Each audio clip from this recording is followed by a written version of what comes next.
Hey hey hey, hola Indomax Indo Magazines. Oke, dua kabar greget hari ini bos. Nah, yang pertama nanti datang dari tanggapan dua pakar asing mengenai keputusan Indonesia membeli jet-jet tempur dari Tiongkok yaitu J-10. Yang salah satunya disebut bahwa keputusan Indonesia membeli J-10 ini adalah karena lebih ke arah bermuatan kepentingan geopolitik serta negosiasi bos. Dan bukan semata-mata karena kebutuhan operasional. Nah loh, lantas bagaimanakah itu? Para pakar dari manakah yang mengatakan hal ini setelah ini kita ceki bosku. Kemudian kabar kedua datang dari PT Pindad Indonesia yang lagi baru-baru ini menaikkan MOU dengan salah satu perusahaan alusista asal Belgia. Nah, pertanyaannya rencana kerjasama baru apalagi kah itu? Kira-kira apa yang mau dibuat? Penasaran beritanya? Cus! Kipas. Mari kita kupas berita lengkapnya satu per satu bosku. Oke, kabar pertama datang dari media asing bos, yaitu Breaking Defense yang baru-baru ini katanya telah mewawancarai dua pengamat pertahanan asing. Yang pertama yaitu Mr. Ewan Graham asal Australia. Beliau adalah seorang analis senior di bidang Defense Strategy and National Security di Australia Strategic Policy Institute atau ASPI bos. Dan yang kedua adalah Mr. Colin Koh. Beliau adalah seorang senior fellow di S. Rajaratnam School of International Studies atau RSIS asal Singapura. Nah, yang pertama kita ceki-ceki dulu nih pandangan pengamat Mr. Ewan Graham. Jadi beliau menilai bahwa langkah Indonesia membeli J-10 ini lebih bersifat geopolitik dan negosiasi ketimbang kebutuhan operasional TNI sendiri. Beliau katakan dalam berita, dapat kalian baca sendiri nanti ya. Tinggal terjemahkan doang. Katanya Presiden Prabowo Subianto tampaknya berpindah dari satu kemitraan ke kemitraan lain tanpa strategi yang jelas. Seolah-olah hanya mencari kesepakatan terbaik dan menunjukkan bahwa Indonesia multi berpihak di arena internasional.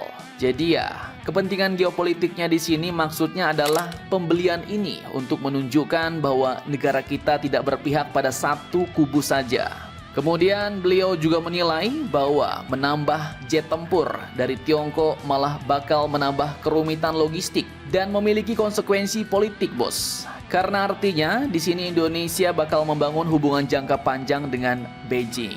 Nah, di sini ya untuk kerumitan logistiknya, ini admin rasa ya lumayan benar bos. Karena secara logika semakin banyak kita memiliki jenis pesawat yang berbeda-beda, maka akan semakin banyak, semakin kompleks lah penyediaan stok spare part yang kita butuhkan. Nah, mengapa admin bisa setuju ya?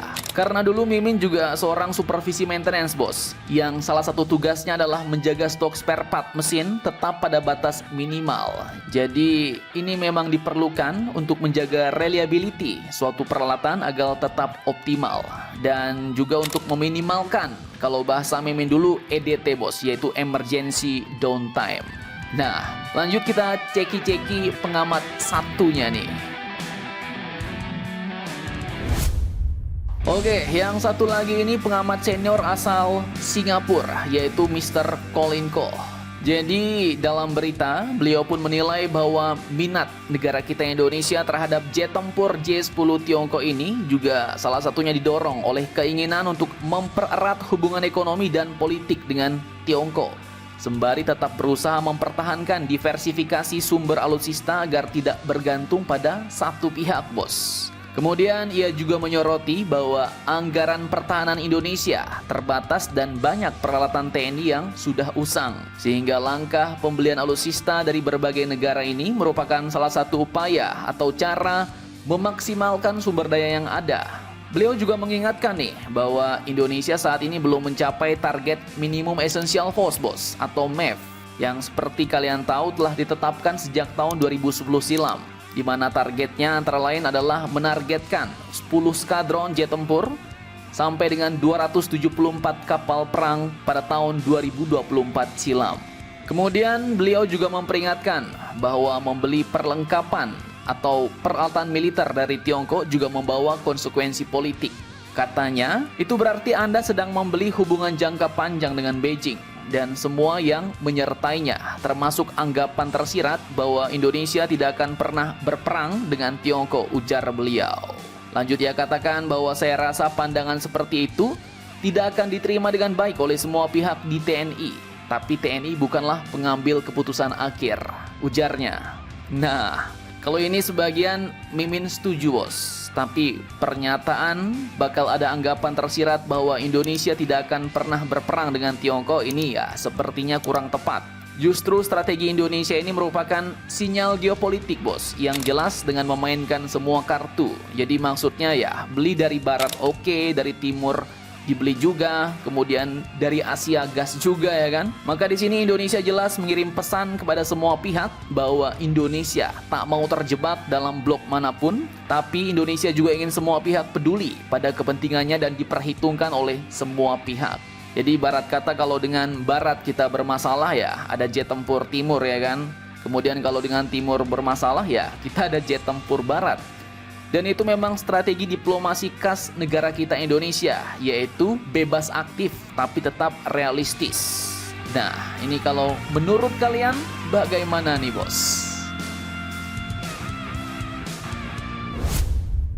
Oke, lanjut kabar kedua kali ini datang dari PT Pindad dan mitra mantapnya dari Belgia yaitu FN Hestral bos. Jadi admin kutip dari pindad.com, situs resmi perusahaan persenjataan Indonesia ini. Jadi baru-baru ini tanggal 28 Oktober 2025, PT Pindad telah menaikkan MOU dengan FN Hestral terkait kerjasama di bidang sistem senjata. Direktur Utama PT Pindad yaitu Bapak Sigit P. Santosa telah menjelaskan bos, penekanan MOU ini menjadi langkah awal untuk memulai kembali kerjasama antara PT Pindad dengan FN Hestral. Nah jadi ya sepertinya bakal ada kerjasama sistem senjata baru lagi nih. Dan perlu kalian ketahui bahwa PT Pindad dan FN Hestral sendiri adalah mitra lama bos, dimana dulu di tahun 1990-an dengan FN Hestral, Pindad berhasil mengembangkan senapan serbu SS1. Bahkan SS1 sendiri itu berpangkal dari desain senapan FN-FNC. Kemudian untuk kerjasama lanjutan yang katanya untuk sistem senjata ini, maka dengan FN Hestral ya kemungkinan besar PT Pindad dapat mengembangkan senjata varian baru lagi nih bos. Seperti misalnya kelanjutan SS1, SS2, SS3, maka mungkin ya bisa lanjut ke SS4 atau SS5. Atau mungkin sistem senjata varian lain nih. Seperti misalnya mengikuti lisensi yang dimiliki oleh FN Hestral. Di mana perusahaan asal Belgia ini sendiri juga memiliki senapan modular lainnya bos. Seperti contohnya FN Scar. Nah ini yang dulu para player PUBG mungkin tahu nih bos, FN Scar ya kan. Kemudian untuk machine gun dan light machine gun, perusahaan Belgia FN Hestral ini punya FN Mag dan FN Minimi. Ini versi munisi kaliber 5,56 mm sampai dengan 7,62 mm. Kemudian untuk penembak runduk, nah mungkin Pindad bisa mengembangkan DMR atau sniper dengan dukungan teknis FN Hestral untuk kebutuhan Angkatan Darat Indonesia. Nah itu kalau berdasarkan tebak-tebakan Mimin ya. Soalnya tidak dijelaskan bos sistem senjata apa yang bakal mereka kembangkan bersama lagi. Tapi kalau menurut kalian kira-kira apa nih bos? Jangan lupa komentar, tetaplah kalian barbar dan jangan santuy terus demi Indonesia tangguh. Salam Indomax, Indo Magazines.